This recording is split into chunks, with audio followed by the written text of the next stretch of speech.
entertainment. No one wants to imitate black culture but black people. And what I mean by the all around this country, in all 50 states, there's a Chinatown, right. There's a little Mexico, there's a Jewish town, there's a Somalian side, and all of them have their stores that they deal. Come to our community, you don't see no black convenience store, you don't see no black supermarket, you don't see no black bank, you don't see no black mechanic shop, you don't see no black person who own the McDonald's, who franchise. Everything in our community is owned by all other ethnic groups except us. And so when you look at us on payday, in every other race on payday, when we go back to our community with our money, it stays there for 6 hours. It circulates from 6 hours, meaning the barbershop, the black barber get a little bit, he hold on to it. The black beauty salon get a little bit, they hold on to it. Your black detail shop, you go spend that $10, $20, they hold on to it. As soon as everything closed, they go put it in the white bank. So it only circulates for 6 hours. Well, in the Asian community, they dollar sits in their community for like 18 They do all that and then go put it in the white bank. days before it leaves out.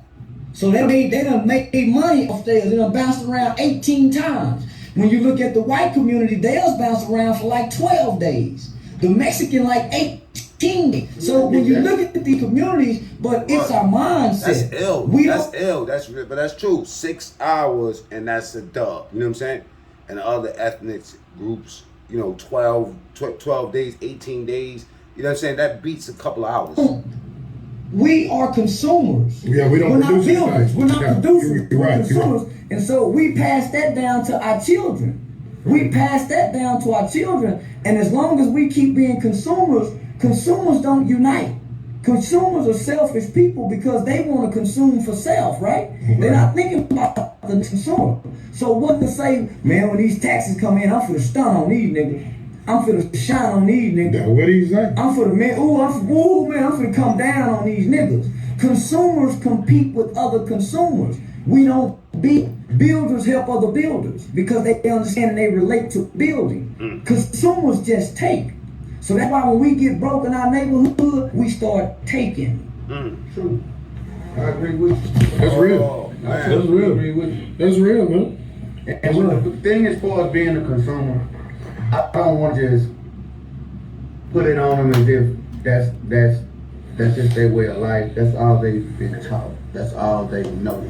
I mean, I would say you think as a 5% or 2%, you're able to look at a situation and see not only what's going on, but there was a creator of it, that it was by design. And everybody's not likely to think like that. Most people can't depict what's going on in society. It's like, somebody thought of that or somebody did that. It's just a small percentage of people.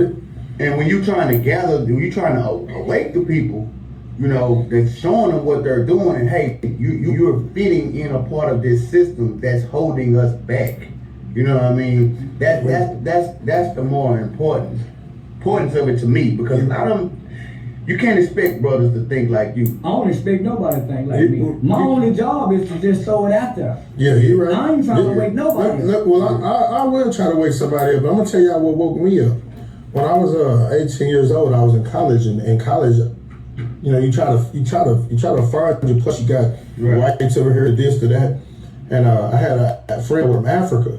Actually, a few friends from Africa, Africa, Jamaica, different places. They had their own little group, and I always thought they didn't like us. Oh yeah, they think different too. That's what I was told. Yeah. So I got to talking to a brother like, man, why y'all don't like us? And he said, it's not that we don't like you all. He just said think that we're ignorant because we have so much opportunity over here and we don't take advantage. And he said something to me that I've stuck with my whole life. And he said, brother, he was a little older than me. He was an older guy in college. He said, anything that you can consume, you can produce. And if you watch my life, I'm not saying what I have is all that, but like people that know I love dogs. So I've always had dogs. So I began to learn to train dogs. I began to breed dogs. I began to do things to where I'm gonna have these dogs anyway, so I make money off them. I used to love fighting, get in trouble, fight, like to fight. I started to make money fight. Meaning not saying that that's just on a small level, but my point is, had a clothes place like the dress. So I said, man, I'm gonna take the same clothes I buy. I'm gonna sell another. My clothes will be for free. Yeah, that's a manufacturer's thought process. You know what I mean? Consumers, like Charleston White said, don't think like that. In the hustle game at some point. Mindset completely different. That's like a drug addict and a drug dealer. You know what I'm saying? A dedicated drug dealer doesn't want to use the drugs, but a dedicated drug addict, that's all he thinking about is consuming the drugs, while the dealer is thinking about selling the drugs. You know what I'm saying? Like, it's simple as that. You might have smoked, and you said, well, you know what? I'm gonna buy this, and I'm gonna get my homeboys home. I know a lot of people like smoke. Then you smoke for free. Right. Pretty much what I'm saying is that's where we can start. I'm not suggesting nobody go out there and do that, because I want y'all to say I told y'all to do that. But what I'm basically saying, take the things that you would normally buy and consume, start producing them. Not your needs. You know, I ain't saying y'all just to start selling chicken, beef, and stuff to them up. But you understand what I'm saying? We just at least have that idea in your head, and I believe that's how we slowly. It may take a long time, because it took us 400 something, 500 something years to get here. So it ain't gonna happen overnight, but we can. I mean, that's my solution. It's just to take things that you consume and start producing them. And if you can't produce them, you probably don't need to. You probably don't need to consume them at the level you're consuming. I took Hitler's and Willie Lynch rap. That was my solution, because I know it's harder to try to wake up an adult. They pretty much set in condition. So I took an excerpt out of the Willie Lynch doctrine, where Willie Lynch put a focus on the woman and child, and he put specific focus on the child, because the child is the future. So my whole life is dedicated to children, because their mind is very impressionable. So what you teach them and show them, it'll last a lifetime. True. But when you go to an adult and they stuck in their mind and their way, you may end up dead trying to wake them up. Yeah. Y'all